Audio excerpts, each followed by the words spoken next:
decided to run this campaign with Dylan Mulvaney.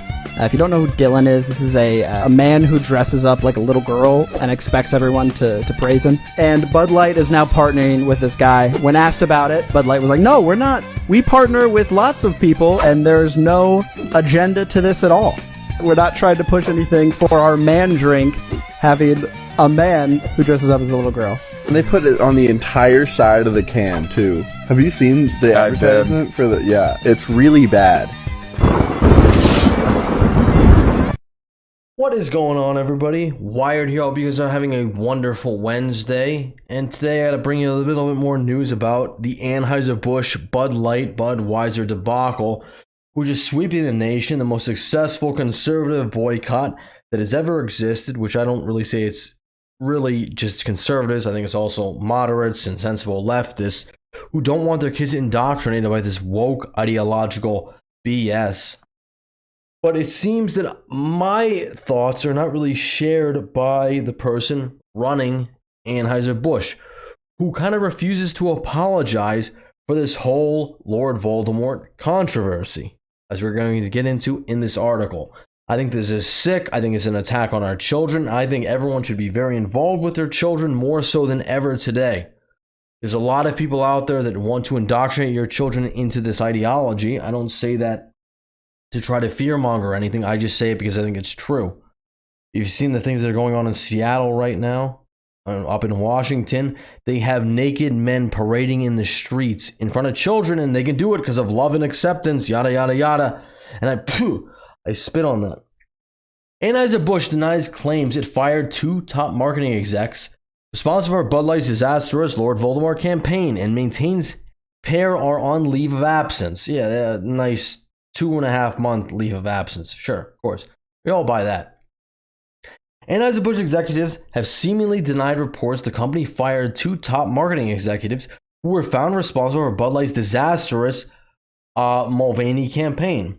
The Daily Caller reported on Tuesday that the beer giant officially fired Group Vice President of Marketing Daniel Blake and Bud Light Marketing Vice President Alyssa Heinerschneid, citing text messages with an unknown regional marketing leader at the company.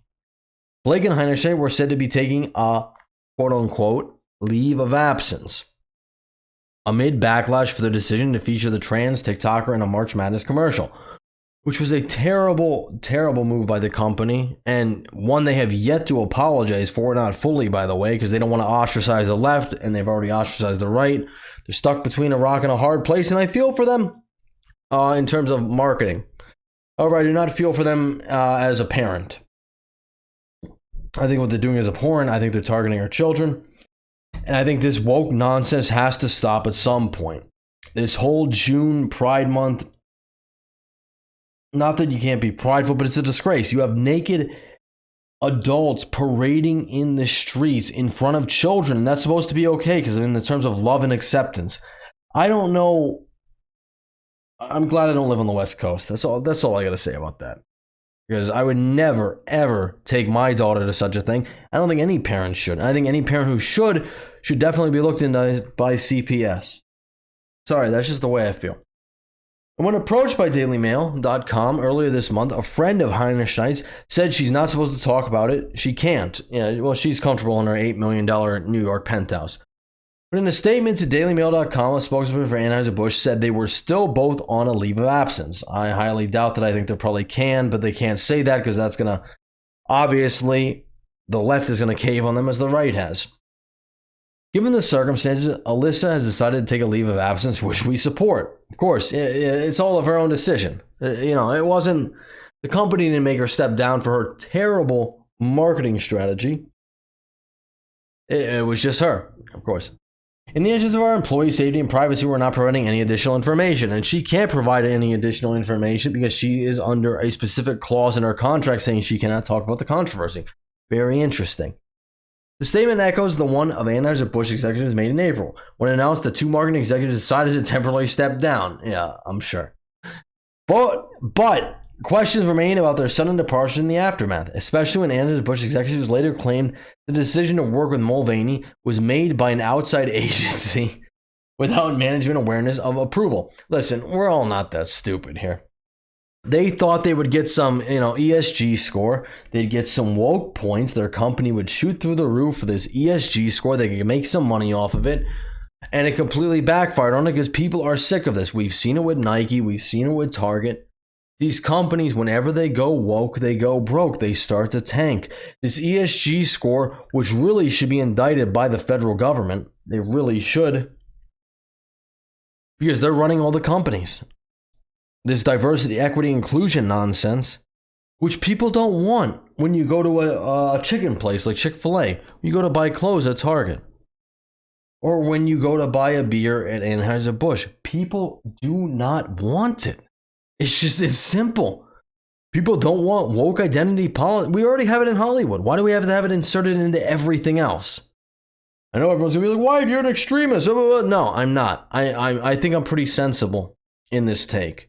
I don't mind people living their lives. I really don't. I don't mind people, getting with whoever they want. Whatever you do within the comfort of your own bedroom is your business. And if you're over 18, yeah, fine. Don't care. It's none of my business. I could care less. What I don't like is this shoved down our throats from every single person. And then it pushes it to the extreme. We have people going naked on the White House lawn. We have people in Seattle parading naked on bicycles in front of children. When is it enough? When have we gone too far? Our whole society is corroding from the inside out due to there's no ethics anymore. There's no moderation. Whether it's between a man and a woman, a man and a man, a woman and a woman, don't care. If it's within your own bedroom, that's your business. I could not care less about that. Whether you're holding hands in public, don't care about that either. But I don't think anyone, hetero or homo, should be naked in a street ever. That's my opinion. And I think it's a pretty sensible one.